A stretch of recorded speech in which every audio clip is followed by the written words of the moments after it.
Good morning বন্ধুরা, আশা করি সবাই খুব ভালো আছো, সুস্থ আছো। আমিও খুব ভালো আছি। নতুন একটা ভিডিওতে তোমাদের সকলকে জানাই অনেক স্বাগত। এখন বাজে সকাল 6:30। ছেলেদের জন্য টিফিন বানিয়ে ফেলেছি। আজকেও তো স্কুল আছে, তাই আজকে টিফিনে দিয়েছি চাউমিন। ওরা চাউমিনটা খেতে পছন্দ করে, কিন্তু রোজ তো দেওয়া সম্ভব না, মাঝে মাঝে এক আধবার দিয়েই ফেলি। টিফিন তো রেডি করে ফেলেছি, অনেকটা কাজ গুছিয়েও ফেলেছি। আর এবার ছেলেদেরকে ডাকবো, ওদেরকেও রেডি করিয়ে তারপরে স্কুলে পাঠিয়ে দেব। অনেকটা সময় পর আবার চলে এলাম। এখন বাজে প্রায় 9টা। 9টার সময় দেখো আমার টেবিলের অবস্থাটা। ওই দিকের ঘরগুলো গুছিয়ে ফেলেছি, কিন্তু ডাইনিং টেবিল আর রান্নাঘরটা একদম অগোছালো হয়ে আছে। এগুলোকে আবার ঠিকঠাক মতন গুছিয়ে ফেলতে হবে।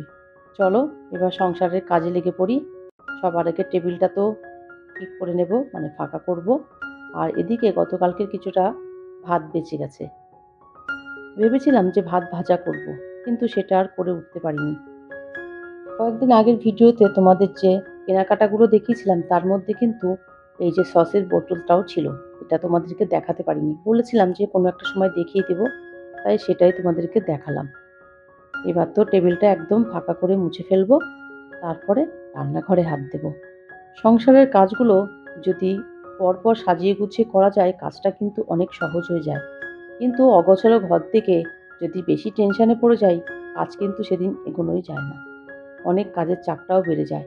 কিন্তু পজিটিভ মাইন্ড নিয়ে ধীরে সুস্থে কাজ করলে কাজগুলো খুব তাড়াতাড়িও হয়ে যায়। এদিকে দেখো টেবিলটা তো একদম পুরো মুছে পরিষ্কার করে নিলাম। এবার টুকটাক যা অগোছালো আছে সেগুলো একটু গুছিয়ে নেব।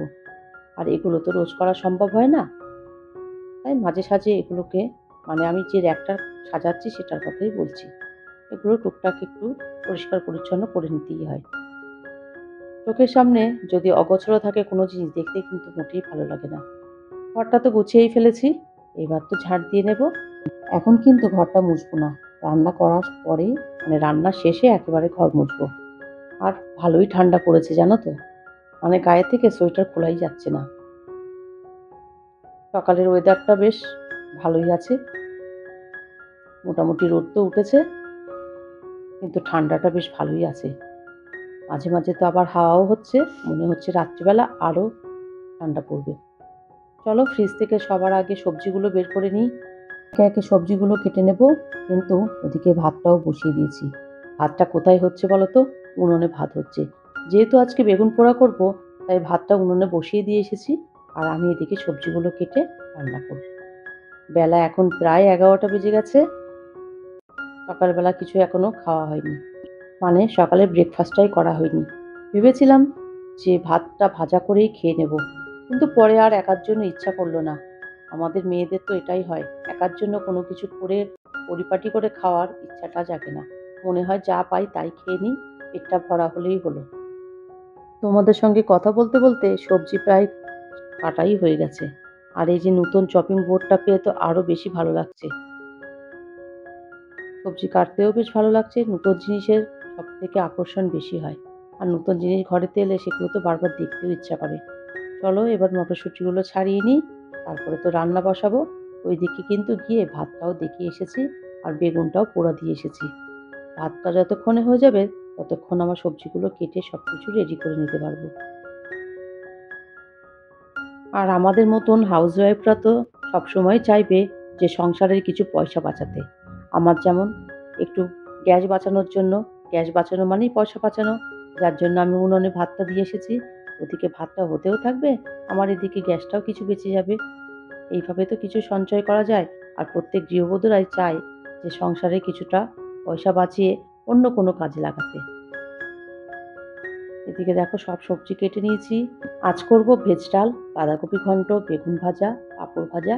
এই ভেজ ডালের জন্য সমস্ত কিছু কেটে নিয়েছি। চলো রান্নাবান্না তো শুরু করে দিয়েছি। আর রান্নাটা পুরোপুরি তোমাদের সঙ্গে শেয়ার করলাম না। এদিকে তো ডালটা বসিয়ে দিয়েছি, ডালটা হয়েও গেল।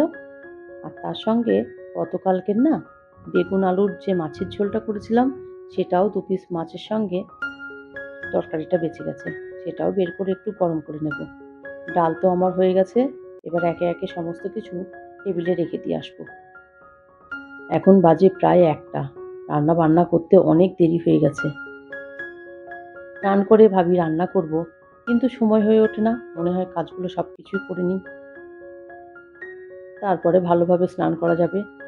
চলো এবার তোমাদের কী কী রান্না করলাম সেটাই দেখাই। এখানে তো আছে বেগুন পোড়া, ভাত তো আছেই, আর এখানে বাঁধাকপি ঘন্ট, গতকালকের বেগুন আলু মাছের ঝোল সেটাও গরম করে রাখলাম, আর আছে ভেজ ডাল, সঙ্গে বেগুন ভাজা, পাঁপড় ভাজা তো আছেই।